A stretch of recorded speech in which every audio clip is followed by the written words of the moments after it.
I have got the privilege of speaking to this gorgeous lady. I knew she was gorgeous when I got a book. The book's called A Different Way of Thinking, Silencing Worry to Discover Our Hidden Wonder. It's written by Loretta, Ongeziwe, Ntila. And it is a beautiful photo. So I had to find out if the woman is as gorgeous inside as she is outside. So we got it for you, put her for you on Facebook and YouTube so that you can make up your own mind. Loretta, good morning. How are you? Good morning, Janine. I'm very well, thanks. How are you? I'm doing fine. I'm fabulous. Thank you very much. Congratulations. I know it's lots of work to write a book. Yes, it is. And thank you so much for that. All the glory to God, because the process is really excruciating. Okay, we're going to get to the whole process and everything, because people have to understand that you need heart to finish that amount of work. Yeah. But first, before you get there, you've got to introduce yourself. You see, people, all they know is she's an author, you know? Yeah. But you, a person with a living and a personality and family. Introduce yourself. Good morning to the listeners of Radio Pulpit. So myself is Ongeziwe, Loretta, Ntila. I come from the Eastern Cape originally, born and bred there. I am Xhosa. Got to know the Lord from a really young age. Grew up in a Christian family. Beautiful parents who just raised us, according to the principles of the Word of God. And grew up in that pretty close-knit family, and got to know the Lord for myself, and furthered my studies. I am professionally a chartered accountant. I'm working as an external auditor. I am a writer by calling. I love it. It's something that really resonates with me, just the message that God gives me to be able to translate that into writing and get to inspire other people. I also fellowship around Pretoria in a church called Living Oracles Tabernacle. I just love serving. My heart is just in serving and obedience to God. So, an auditor. Oh my goodness, I've got brains sitting next to me. Well, so what do you do every day? What is an external auditor? What's your job? So what we do is that we just give assurance. I hope I can break it down so simple. But we express an opinion just in terms of the financial statements of the companies, what they present, to then just say that it is what they are saying it is. So we do a lot of documents reading, going through. It's verifying that you're not lying. Yes. Oh, you see. Thank you for that. Yeah, No. that's the best explanation. I'm so glad you can do that, because that's why I'm not in your profession and I'm in my profession. Let's keep to what we can do, each one of ours. Loretta, are you the kind of person, extrovert, introvert? Do people energize you? Or do you like being alone sometimes? A bit of both, but more leaning towards perhaps the introverted side. I do. At the core of me is to really give. So I guess that part would be the extrovert part of just giving to people and Serving. and serving. Yeah, introverted. Most writers are. That's how we get the work done. Just being alone and taking in, so that you are able to then give. So I lean in both. To that side. The thing about an introvert, so many times I find that they are observant, that they like, that they don't just see things go past them, that they think about what they see. And that's maybe when you get to a kind of place where you want to start writing down what you see. Why is worry, fearfulness, that kind of thing? Why was it something that you noticed that had to be addressed? Is it something you went through? So writing this book was really a bizarre experience for me, because I wrote this book at a time where I felt like I didn't want to write at that particular time. I had just finished a manuscript, and I was waiting on God to just give me something else, waiting on God to go back to the corporate, right? Because at that time I had quit my job, and a whole lot of things were just happening in my life. There was a whole lot of havoc that was happening at that time, and and then just before then writing this book, I was hoping that I would get some kind of a break and actually maybe go back to my normal.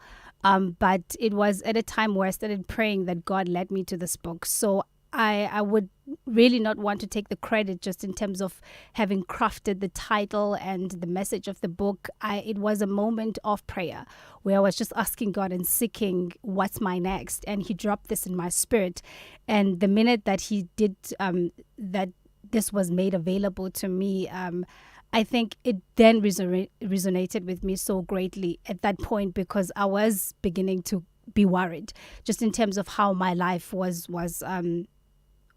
taking shape. And through writing this book and writing about worry and writing about wonder, I got ministration myself. So worry is definitely something that stops us from fulfilling our purposes in God. It is something that's very dangerous when not dealt with. So many times Jesus would say, do not worry. He'd say, do not worry about tomorrow, because I am taking care of you. Even the lilies of the valleys, they don't worry, but they are dressed beautifully, every day. So worry, at the core of worry is it's a limitation for us to access what God would have us to access. So it's something that really, if we don't deal with, we get hindered in our walk and just in our expression in life. The problem is there's a reason why we worry. Life is really happening. That account is really there. Yeah. And next month is happening. And now, if you don't have a job at this moment, we recently had a ladies' camp. And there was a lady who had gone through the process of losing her job, which literally limited her from getting a new job. It was, and the life doesn't go away. Your responsibilities, people who depend on you to live their life as well. Marriages, people are worried that when they go home, he's not going to be there, or she's not going to be there, or they don't love me. I mean, the actual reality of it is that Christians, we are not exempt of life. Yeah. We live in a very broken world, and that's why we worry. So are you literally saying that we should just stop? That it's not going to happen, that we aren't supposed to worry at all, or what? Yeah. The title of the book is A Different Way of Thinking. So those problems, the situations, the realities of life, they're real. I got to experience this in a very high dynamic, right? Because it was COVID. I had no job. I was used to working, earning my salary, taking care of myself. And I was in some sort of a wilderness where all of this was taken away from me. I couldn't pay my bills. I couldn't do a lot of things that I could do. So I relate totally to the issues of life. But however, God is intending to lift us, higher than what was higher than the status quo. He'd say to his disciples, "Ye of little faith," because there's a thinking that God is intending to move us towards, right? Irrespective of the problems and the issues, I mentioned earlier that worry itself is a limitation, because when the storm comes, the storms will come, but there is something that is the cause of the storm. It's the enemy trying to blind us from pursuing and taking hold of what God has for us. So you losing your job and not earning an income at the end of the month, that's real. But when you begin to focus your thoughts on the fact that I don't have a job, how am I going to pay my bills? You're not focusing on God, the source, at that particular point. And then all the worry and all the concerns, it's you and your situation. And that's the danger of it, because we take God out of the situation, but God would that when we encounter these things, we walk in these things with Him. We don't leave Him behind, because He's the solution. Our fountains are in Him, and the moment that we begin to expound on the worry, on the situation at hand, we limit ourselves of the access provision that is found when we partner with God.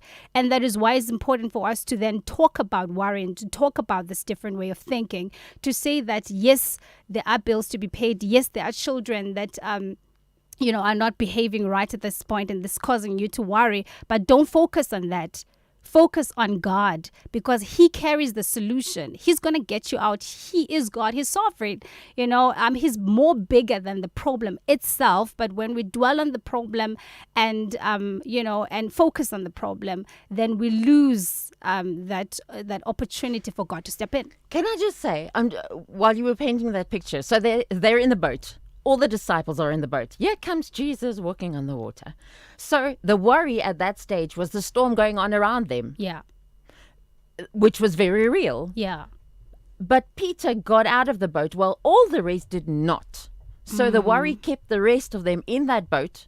They missed out on a whole miracle. Ooh, yeah. I mean, Peter actually walked on the water before he started sinking. Yeah. He actually experienced something that none of them was ever. You never read in the Bible about their second chance. the second time they went and suddenly everyone else got out of the boat. No. You don't read about that. Yeah. They missed out on a lot of beauty that comes with putting your faith in Jesus. Yeah. No, that's true. It was real, like you were saying, and it was something that was never done before, to actually walk on water. So the fear, kept them from actually having that experience. But Peter stepped out in faith, like you're saying, Jen, and encountered something that neither of them did, because he decided and made a decision that, irregardless of the situation that's happening right now, I'm actually going to believe in Jesus. He Nike'd it. He just did it. Yeah. Okay, so tell me now. So I'm in my circumstances. The wind is blowing. I am fearful. This is life. And I'm acknowledging it, which is good. It's good for us to talk about this. And This is what you handle in the book. I want to ask, so how do I get out of it? How do I change my mindset? Like you say, a different way of thinking. How do I get there? Yeah, so it's really going to be different for a lot of people, right? Just depending on our relationship with God. But the first thing I would say is to just open your heart to it. You are aware that you are worried. You are aware of the circumstances that you're going through. But just open your heart to the possibility of letting God in. Just do that, because some people are angry at God. Some people are mad at life. They have shut the door for access to God. So the first thing that is easy for us is to actually breathe and say, God, right now, right here, please step in. I may have shut you out because I thought, why didn't you come through for me? I may have asked questions. I may have said things in my heart about God, concerning my situation and my life.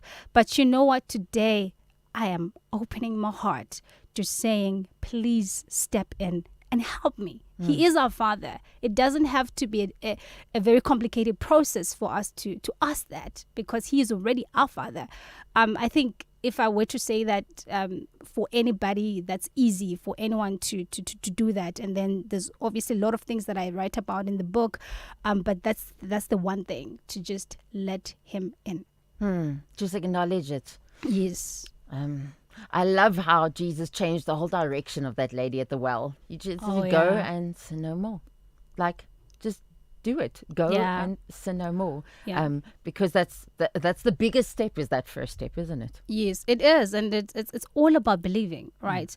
All she had to do at that point was just to believe in Him as the Messiah, because Jesus has already told her that I am the Messiah, I am the Savior. And then when you believe in Him, you are able to hold on to the value of that word that He says to you, because God speaks. Once we accept and we believe, He will say something to drive us towards an action that's going to lead us to something that's inevitable, going to lead to that breakthrough. So the first is to believe in Him. And then the second is to take that word seriously, because you've already believed in who He is. Right. I want to ask, are you willing to go out there? Because you've got a very relevant message in South Africa. Are you willing to go out? If ladies, mornings, and wherever they give you the opportunity, will you go? Definitely. We are stewards of the gospel. We have been sent on assignment to preach to the brokenhearted. And I have been brokenhearted. My experience has taught me so much. Just being vulnerable with God, and allowing God those broken pieces within ourselves that we think maybe they aren't too great for God to deal with. But He is the Father. You know, He knows us from the in and the out. There's nothing that is too messed up for God not to fix, and for God not to involve Himself in. You know, so definitely we are here. We are sent. We've gone through these things so that we can have a message to say to people that He is here for you, you know, to say to people that there is a second chance, because we've been granted those second chances and we thought we were not deserving of those second chances. But over and over again, the love of God was just so real. All right. So if you're willing and people want to book you, get hold of you, how do they do that? Also get hold of the book, obviously. I do have a website. My website is www.lorettaontila.co.za. There is a connect page there for people to just access me and send me messages and emails. We respond to those. I'm also available on social media, on Facebook. I'm there as Loretta Ongeziwe Ntila. I'm there on Instagram. They're on Twitter as well. So we are available on social media, but the best bet to give you is my website. And then Okay, say that website name again, nice and slowly. Okay, thank you. It's www.loretta, which is my name, and then O for the second for my second name, Ongeziwe, lorettaontila.co.za. Wonderful. Okay, I want to give you the microphone and say, speak to South Africa after they've written after they've read the whole book, and you want one thing to stick to them that'll give them hope going forwards. What do you want to say? I want to say to you that you may be right now in a season of waiting for God to really perfect what He has spoken to you. You've been waiting for quite a long time for this thing to happen, you know, be it you getting a job, be it you getting a child, be it your marriage actually coming together, be it healing in your body, and you starting to doubt the possibility of that actually being real for you, you know, you getting to the other side.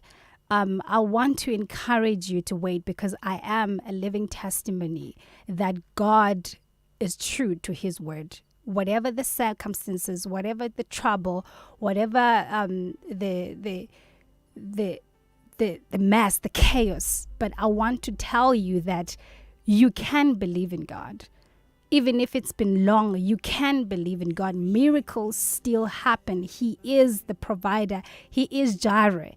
And I want to tell you, don't give up on God, because right at the moment of giving up is the brink of your miracle. So if there's anything that you need to fight for today, fight to believe and hold on. Don't give up on God. He is sovereign. Every man needs a vision.